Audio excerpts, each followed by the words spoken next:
आज अपने कक्षा 10th का अनुवांशिकी टॉपिक है, एक पार्ट है पूरा। इसको बहुत शॉर्ट में अपन पूरे पार्ट में समरी के रूप में पढ़ेंगे। अनुवांशिकी शब्द है जो सबसे पहले एक साइंटिस्ट हुए थे बेटसन, उसने दिया था अनुवांशिकी। उसके बाद हेरिडिटी शब्द दिया था स्पेंसर ने, और एक शब्द होता है जीन, जय से जय जीन शब्द दिया था जॉनसन ने।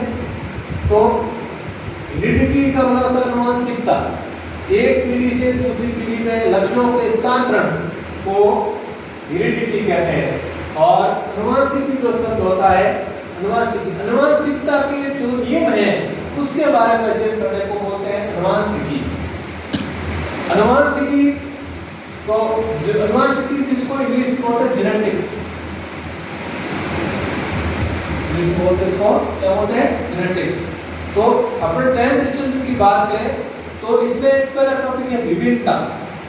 विभिन्नता जो आती है वो लैंगिक जनन में आती है। आपको पता है कि लैंगिक जनन में दो युग्मकों के मिलने से लैंगिक जनन होता है, नर और मादा युग्मक। जैसे यह अंडाणु है, अंडाणु,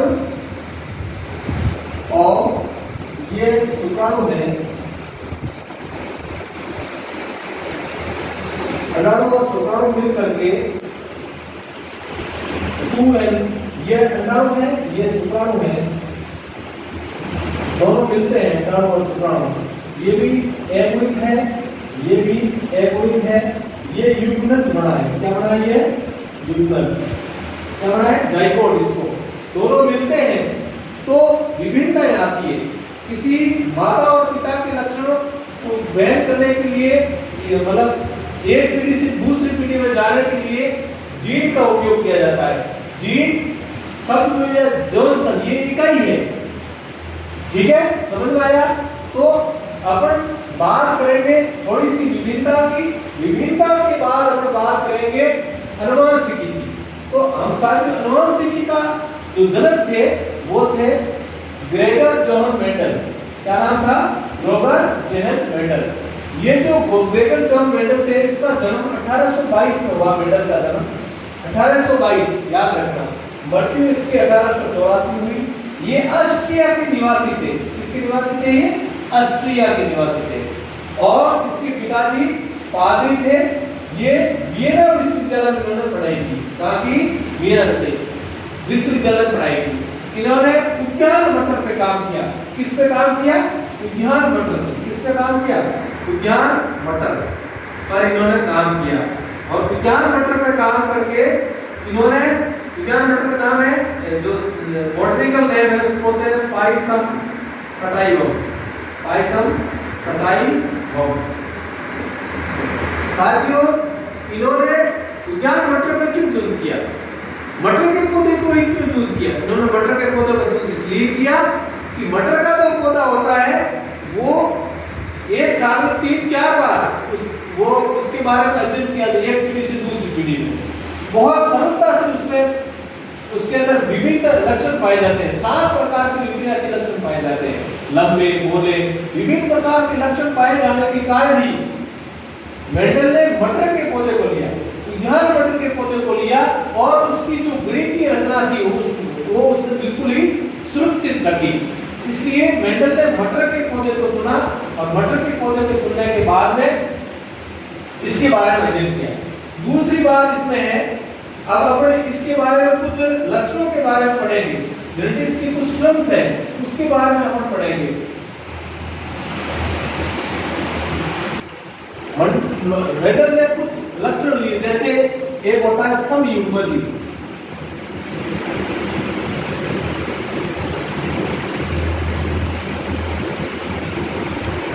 समयुग्मजी का मतलब क्या होता है? कोई भी युग्म विकल्पी होता है उसके दो रूप होते हैं। यदि दोनों समान हो, युग्म विकल्पी एलिलोमॉर्फिस बोलते हैं। युग्म विकल्पी उसके दो रूप होते हैं युग्म विकल्पी में। जैसे यहाँ पर यदि अपन लेते हैं, जैसे मेंडल ने मटर के लंबे पौधे लिए, दोनों यदि समयुग्मजी लंबा है तो ये समयुग्मजी लंबा है। पादप क्या है? ये समयुग्मजी लंबा। और ये क्या है? विषम युग्मजी होना। इसको भी अपन विषम युग्मजी नहीं बोलेंगे, इसको बोलेंगे समयुग्मजी होना। दोनों युग्मक समान है किसी के, दोनों युग्मक यदि समान है तो इसको समयुग्मजी का मतलब होता है दोनों युग्म विकल्पी यदि समान है उसको बोलते हैं समयुग्मजी। दूसरा इसमें होता है, दूसरा इसमें होता है विषम युग्मजी। क्या नाम है इसका? विषम युग्मजी।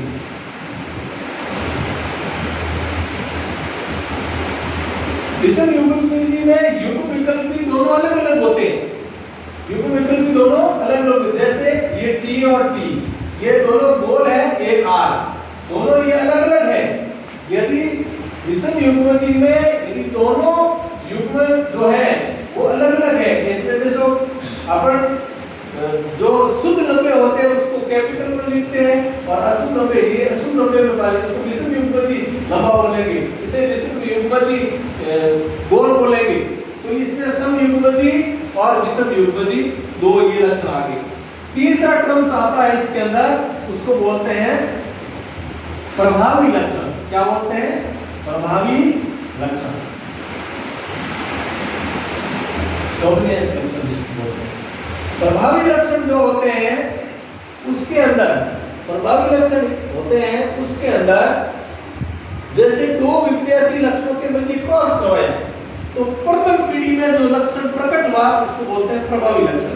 जो प्रथम पीढ़ी में जो लक्षण प्रकट हुआ उसको बोलते हैं प्रभावी लक्षण।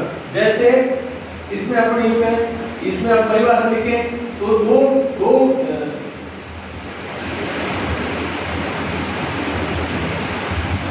प्रभावी लक्षण में ये है अपन एक जोड़ी विपर्यासी लक्षणों के मध्य, एक जोड़ी विपर्यासी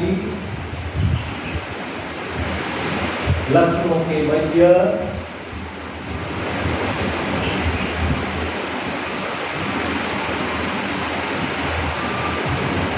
क्रॉस करवाने पर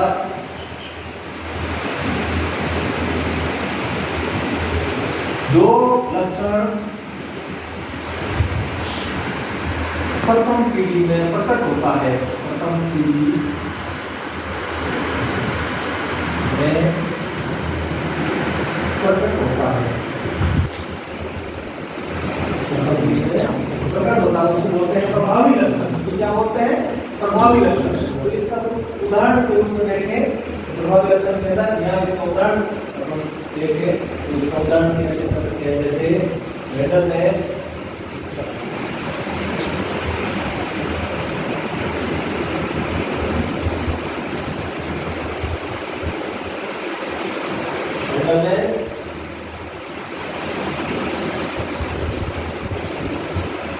तो मेटल ने क्या किया? जैसे प्रथम पीढ़ी में शुद्ध लंबे पादप थी, ये लंबा पादप था और ये मोटा पादप था, दोनों के मध्य क्रॉस करवाया तो प्रथम पीढ़ी जो थी F1 पीढ़ी, उसके अंदर जो पादप प्रकट हुआ उस पादप का नाम क्या था? विषम युग्मजी लंबे। क्या नाम था?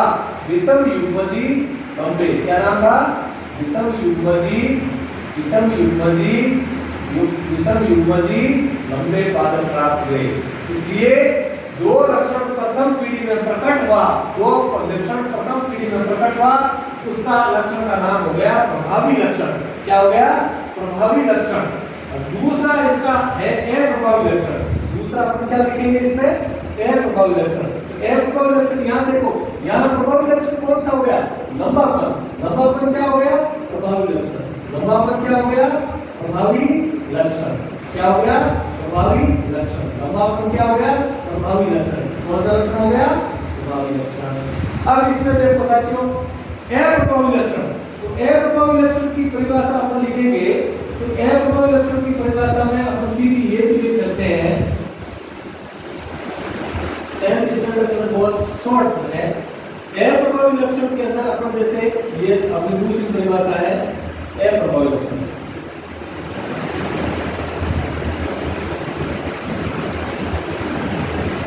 अप्रभावी लक्षण में जैसे अपने अभी पढ़ा कि दो विपरीत लक्षणों के मध्य क्रॉस करवाने पर या एक जोड़ी विपरीत लक्षणों के मध्य क्रॉस करवाने पर जो लक्षण प्रथम पीढ़ी में प्रकट नहीं होता है उसको बोलते हैं अप्रभावी लक्षण।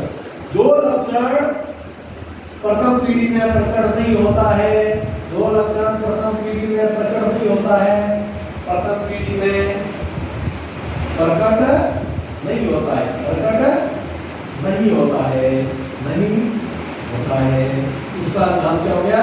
दो लक्षणों के मध्य क्रॉस करवाया तो इसमें अप्रभावी लक्षण कौन सा हो गया? जैसे अपनी करवाया टी और टी की पीढ़ी क्रॉस कराया तो प्रथम पीढ़ी F1 पीढ़ी में जो लक्षण प्राप्त हुआ वो लंबापन क्या हो गया? प्रभावी लक्षण।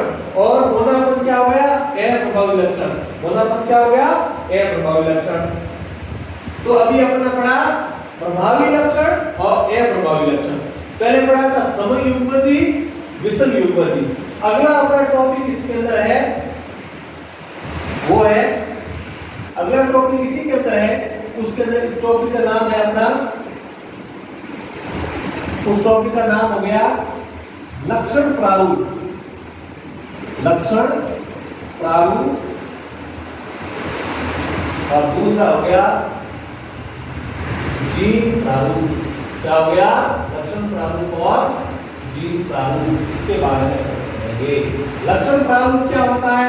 लक्षण प्रारूप को फिनोटाइप बोलते हैं। फिनोटाइप और इसको बोलते हैं जीनोटाइप। क्या बोलते हैं इसको? जीनोटाइप। फिनोटाइप एंड जीनोटाइप बहुत सिंपल है। लक्षण प्रारूप का मतलब होता है बाह्य प्रतीति के आधार पर लक्षणों का वर्गीकरण करना। बाह्य प्रतीति के आधार पर लक्षणों का वर्गीकरण करना।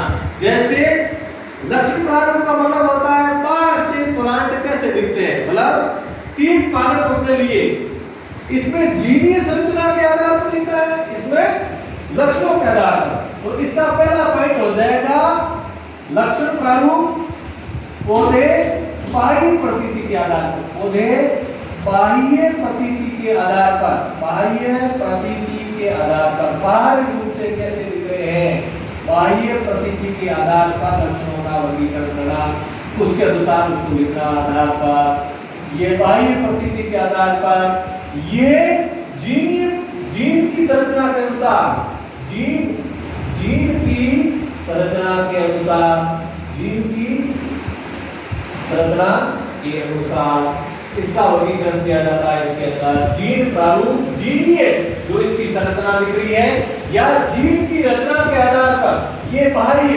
जैसे अपन यूं देखें कि जैसे मैंने तीन प्लांट लिए, जैसे ये पादप है, तीन पादप मैंने लिए, ये मटर के पादप रहती है, ये तीन पादप है। एक पादप और लंबा है, एक यहां तक है, एक भी पादप यहां है,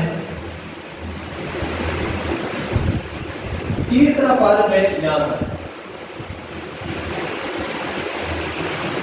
ये तीन पादप है मटर के, ठीक है।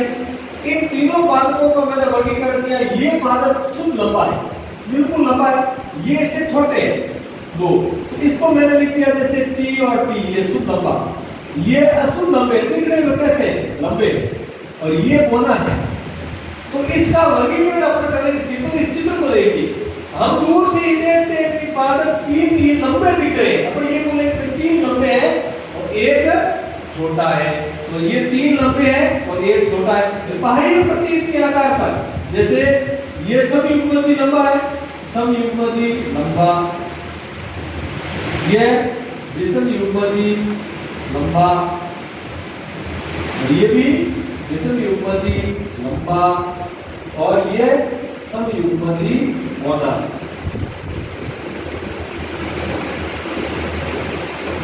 तीन लक्षण। अब इसका आपको लक्षण प्रारूप लिखना है। जैसे ये, जैसे तीन इसको ऐसे, ये टी और टी, ये टी और टी, ये टी और टी, ये टी और ये टी, इन तीनों को यदि हमने साथ में लिख दिया, जोड़ा तीनों को, इसका लक्षण प्रारूप हमको लिखना है। कैसे लिखेंगे कि भाई ये तीन तो ये तीनों लंबे हैं बाई पर, तो इसका 3:1, इसका क्या लिखा जाएगा?